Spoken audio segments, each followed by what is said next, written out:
Okay, cool. So, hi, I'm Alex Mars with Glasse Factory here with Hayden James. in Nashville, Tennessee, and we're going to chat a little bit before his show tonight. Sounds good. Is it your first time here in Nashville? It is, yeah. I got here on Monday, so I've had like a couple of days rehearsal. This is the first show of the Lifted tour, and I love it here. Jumping into a little bit about who is Hayden James, Mm-hmm. Where did you grow up, and do you feel like it impacted your artistry? So I grew up in Australia, kind of everywhere. I grew up in Melbourne, and then I moved to Brisbane, and then Sydney, and actually finished school and like lived in the UK for like 5 years. Yeah. Before coming back to Australia. I think that definitely, like, being an Australian artist and being around a lot of Australians that write music, like the Rufus guys, Flight Facilities, Flume, Touch Sensitive, like they're all just mates, and we live like kind of near the beach or on the beach, and that's, I guess, why I write like very summery, like pop, like chill melodic records, and that's definitely a part of where I'm from for sure. Yeah, so what was it like going from sunny Sydney to studying in the UK for a while? It was definitely different. I mean, the winters, like it's like you said in anywhere in Europe as well. It's like dark at 3 p.m. Mm-hmm. So it's very different. But it was amazing because of the access to Europe and like obviously meeting so many more people, and yeah, it was a good vibe. Did you enjoy the UK house scene? Yeah, well, I was pretty young. I actually went to, like, my first like real experience of like house music was I went down to Brighton and saw Fatboy Slim play on the beach for free, and he thought there's a big, it's like I think it's on YouTube and stuff, and there's it's called Big Beach Boutique, I think, and they thought like 50,000 people were going to turn up, and about 250,000 people turned up. Whoa. And it was a scene. So yeah. That's exciting. I loved it. Yeah. Do you feel like any of the sound came home with you and is shown through your work today? No, I mean, not so much. I guess, like, house music has obviously a big home in the UK, but I kind of like my earlier influences kind of like started to pave the way for that, like Daft Punk and Chemical Brothers and stuff. I listened to whatever my older brother was listening to. So it was like Pearl Jam, Beach Boys, David Bowie, Nirvana, that kind of stuff, and then later on, electronic music. A little bit of a teen angst phase before He was an angry kid. the club days. You just named a lot of artists that made an impact on you, but if you could pick 3 that had the biggest ones, who would you say? Daft Punk for sure. That's like one of my first CDs that I ever got was Around the World, the single, and I just couldn't stop listening to that. That was like, what is this? This is really cool. So Daft Punk, I'd say Moby for me, another one. Don't really like the guy, but love the music. One of my favorite albums is Play, and just the way he samples records and things like that. And the third, I'd say, is probably Chemical Brothers, because I love the breakbeat style. I love all the synths they use and sampling and all that kind of stuff is just wild. It's like so bizarre. So that's the 3. So like a lot of different genres. Yeah. James. Yeah. What's special about house music to you then, coming from a background, such a diverse musical background? It's honestly like any music. It's just about bringing people together and being able to tour around the world and meet people and just create a vibe and new experience for someone.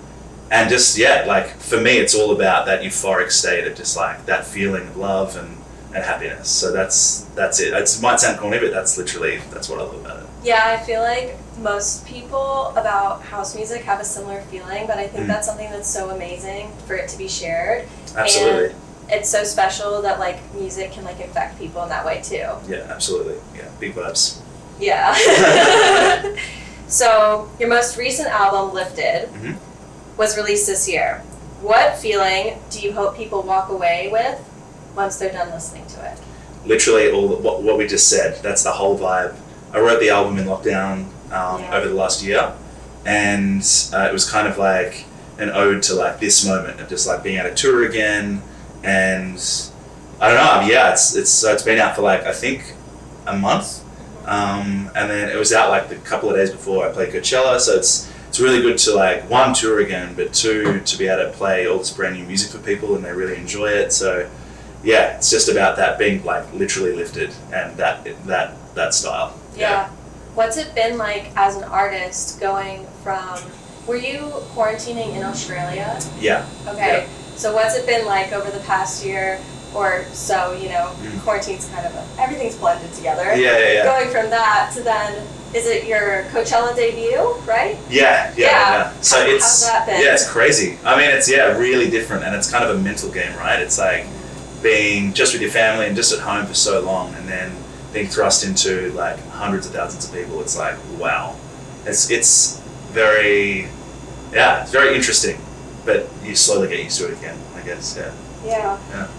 Is there anything you'd recommend to like reground yourself going through such a fast-paced environment? Because I feel like even with the pandemic, artists' lives generally are pretty chaotic. Yeah, I mean, staying healthy. I get like, I just bought myself a tequila, but like not drinking too much. It's Cinco de Mayo. It's Cinco de Mayo. There you go. So that's it. Just like get in the gym, and that for me, that's the best. That's the kind of the best mental treatment for sure. Yeah, absolutely. I totally agree that some physical activity can shed some Get outdoors. Yeah. So, what's your favorite song off of Lifted and why? I'm not going to say all of them. I love all of them. I'd say for me, a really special one is called On Your Own with Glasse and Elderbrook. I wrote that record, like the instrumental, like 2 years ago, and I just had it in my back pocket, and I sent it to a bunch of people, and I was like, oh, this isn't right, what we're writing together with this. Sent it to Elderbrook, and he just nailed it, and I was like, wow, this is super euphoric. Then I played it to Cass, and Cassian actually helps like produce and write a bunch of my records as well, and we've been working together for like 10 years, but we've never released something together, so he had an idea for it. He's like, hey, let's do this together. I'm like, this is a great call. So it's really special for all of us to be together. We're really good friends with Alex Elderbrook as well. So yeah, it's a good bonding record, and one, I think it got, it was like record of the week for BBC Radio 1, which is the first time that's happened for me. Congratulations. So thank you. Was the album, you said the album was recorded a little bit throughout the pandemic. Mm-hmm. Was it all recorded virtually, or was it also in real life? So I didn't meet a whole bunch of the people on the album and featuring, just because we couldn't get to each other with the lockdown and stuff. So most of it was written in my studio in Sydney, and then a bunch of it as well like finished off when I was in quarantine as well for 2 weeks in Sydney after coming back from the States. A bunch was written in LA with the Side Piece guys, so kind of a bit of everywhere. But it was nice, obviously, to write with someone in the room too. Yeah, well, I hope you get to meet them all along the way on tour. Slowly I am, which is great, yeah. That's the fun part, right? Exactly. Yeah, we created something together, let's hang out. At what point do you feel like as an artist you really started to hone in on your own unique sound? Because I feel like while you fit in with artists like Flume, and I personally, especially listening to Lifted, feel like if there's like a bar, you kind of sway between like Rufus the Soul but also Flume. It's like really unique. Yeah, it's blissful but also I love that. out. They're huge artists. Thank you. It's kind of it is in between that. I guess for me the main thing is like I've never written like dance music per se or house music. I just write songs, and then they kind of like evolve into what you hear. Like Just Friends is like a slower, like 110 BPM like bop, and then you've got Numb, which is even like a much more chill record, but still has so much energy in its own way. And then you've got stuff like older stuff like Just a Lover and Something About You, which are a bit more dancey. So I do like sway, but I think the main thing for me and the main idea behind the sounds and stuff is like I write songs and that people can sing back. Yeah, that's cool. I called on some of Glasse's friends to see if they had any questions to ask you because people were super hyped we were doing the giveaway. Cool. So I have 5 questions from our friends. Love it. And the first one are from our friends Control Room, and they asked, what makes a new artist stand out the most? Great question. The music, but there's so much music out. I don't know. My manager's sitting right here. I don't know. It's a combination of like the music, your vibe, how you present yourself, your branding, your social branding, everything like that as well. But just like number one thing is probably just being a nice person. Yeah. Yeah, I In Nashville, there is like a little saying called "Spread love, it's the Nashville way." So I love it. yeah, that I feel like you touched. That'd be on a couple of t-shirts, I think, right? It's all over the place. But also, like, there's a mural for it. Oh, cool. But it's nice. Yeah, that is. I stand behind that. So then Romario sent in, which I know you kind of just touched on this, but do you normally start a song from making the drop idea and then build it out, or build towards that? Yeah, great question. It's always different. Every like big record of mine is always, it's either been like a vocal idea I've had, or I usually will like wake up and straight away walk into the studio and just write a bunch of stuff down. It's like I'm always on the piano, so it's always like a melodic start. I never really start with drums or anything like that. It's always like what's the melody, or what's like the vocal hook. Yeah. Did you learn piano before you started producing? Yeah, a little bit. I was so I played guitar like most of my life, and played saxophone for like 8 years at school, and learnt like jazz piano for a couple of years too, but kind of more self-taught. I'm not like incredible, but I can get around. That's sick. Have you seen Whiplash? I have. That's amazing, isn't it? Yeah, that's one of my favorite films, actually. Yeah, great movie. It's crazy. Yeah. So then Bexy, she sent in, how did your song with Elderbrook come out? What was the inspiration behind it? I think you touched on that. Yeah. Thank you. Great question. It's as I said before, it's kind of like I had like 4 or 5 different writers and singers on that, and just realized it wasn't really right.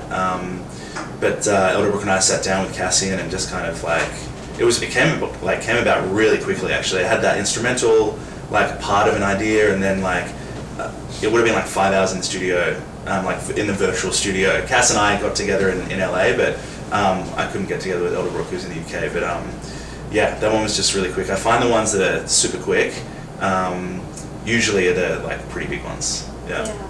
Cool. So then Herbert sent in.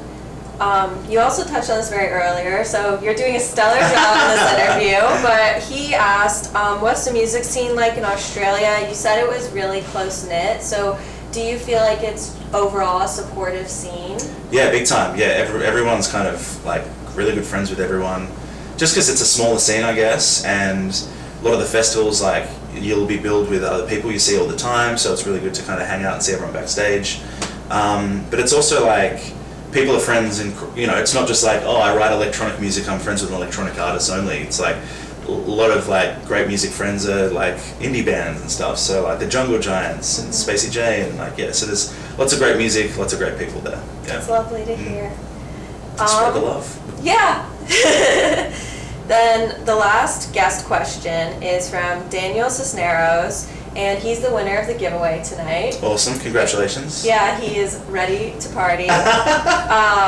When working with another artist, what do you try to do to keep your special sauce on a track while still giving space for another artist to come in and collab? Awesome question, that's the best one.